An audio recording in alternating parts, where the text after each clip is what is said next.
My 2003 Saab 9.3 is in desperate need of some cosmetic love, and today we're going to address that.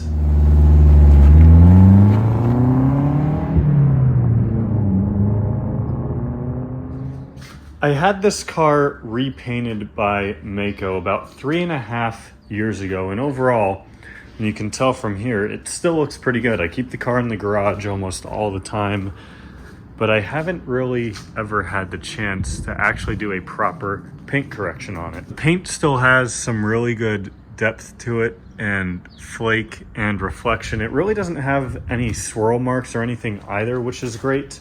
However, when you kind of feel the paint with your hand, it's not smooth. In today's video, we will hopefully be fixing that, as well as adding some protectant to this paint to help it stay looking as good as it currently does for the future. So with that in mind, we have a few things we're going to be doing. First off, I want to clay bar the entire car. This is really going to help get the surface prepped for our later steps here and get any existing debris or materials or something that have just built up on the car over time.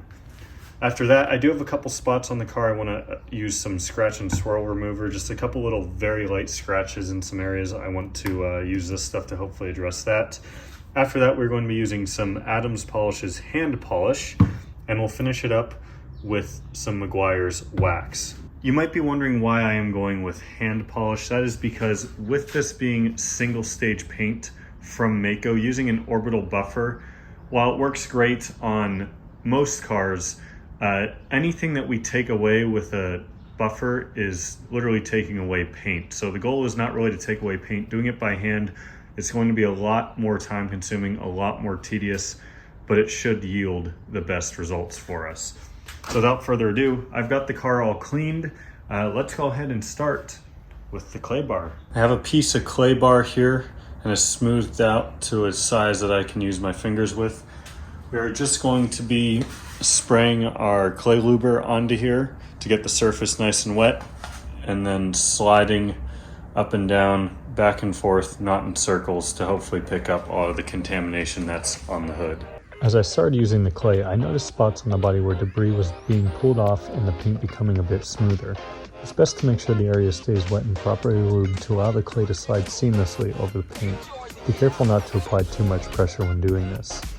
After going over the surface a few times in each direction, I used a clean microfiber towel to thoroughly dry and finish cleaning the surface.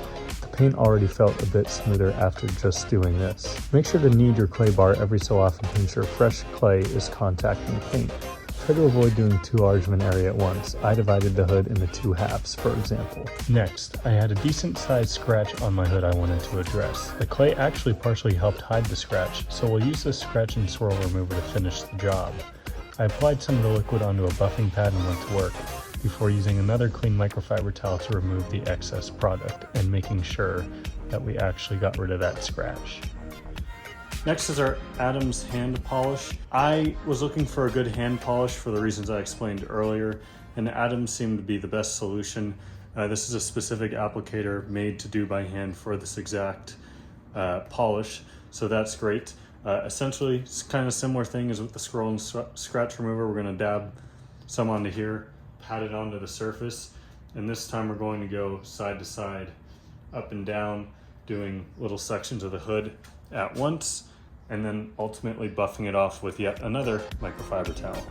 This was the most tedious and arduous step in the process. The polish required a good bit of pressure and lots of laps back and forth to ensure it was doing its job before ultimately buffing it out with a microfiber towel. Get ready for a little ASMR. Here's the new paint and the old paint.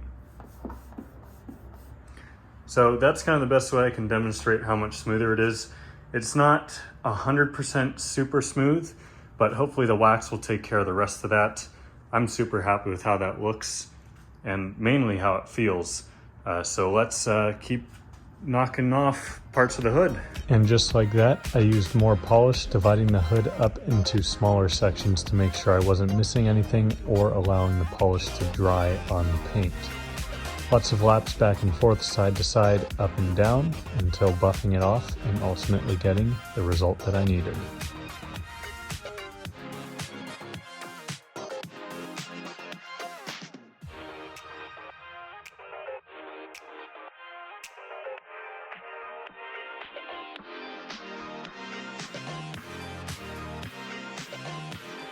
And with that, it was time to move on to our final step in the process, which is this McGuire's wax.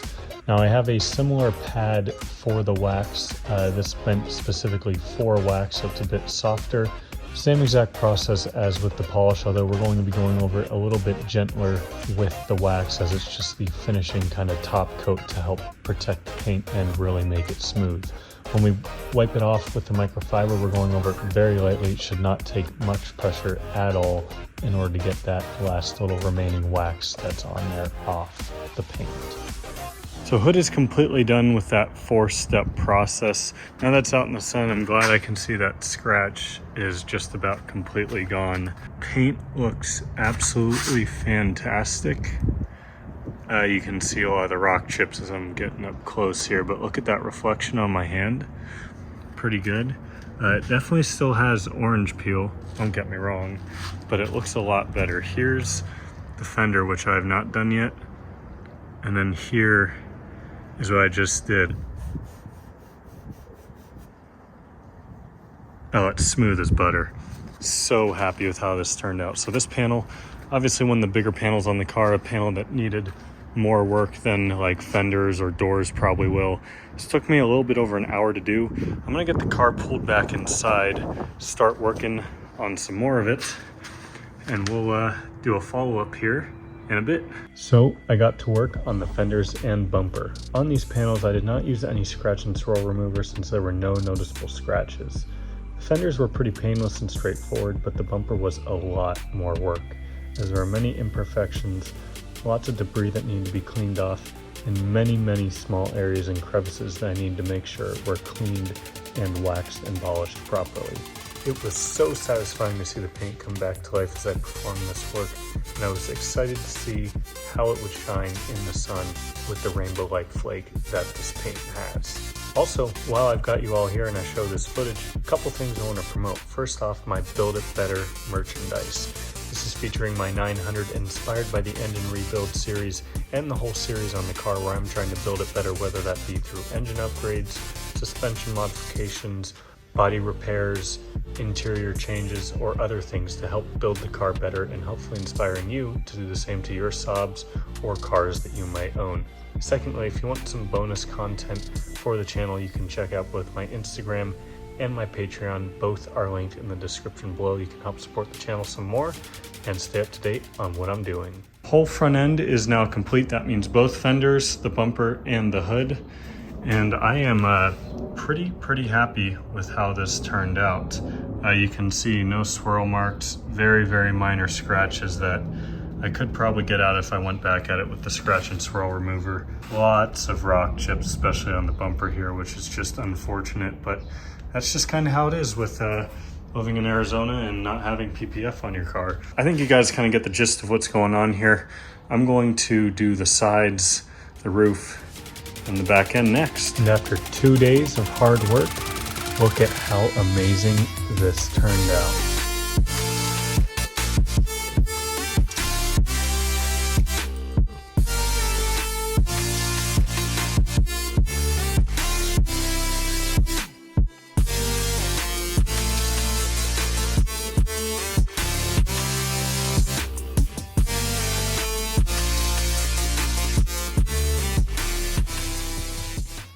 That right there is an amazing result. I am so happy with how this turned out. The paint is by no means 100% perfect, but just the shine that has been brought back, the rainbow sparkle that you get in this paint is now visible once again. It's just, everything looks so clean. There were some scratches on the roof here that the scratch and swirl remover just did an excellent job of. I'll put a before and an after picture on right here as this guy comes flying by, just ruining my shot.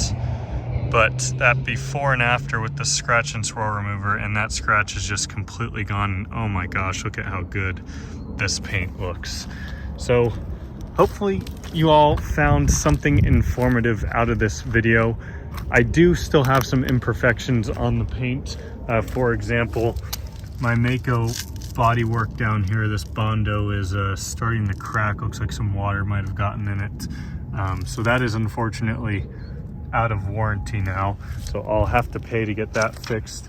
And then it does still have a scratch on the rear bumper here. Both of these items might be getting fixed relatively soon, as well as some cosmetic upgrades to this car. That's it for today though. If you enjoyed the video, please give it a thumbs up. Check out my Patreon and my merchandise linked in the description if you're interested in helping support the channel more. We have so much to do to get this car ready for SOC, cosmetic, mechanical, upgrades, and more.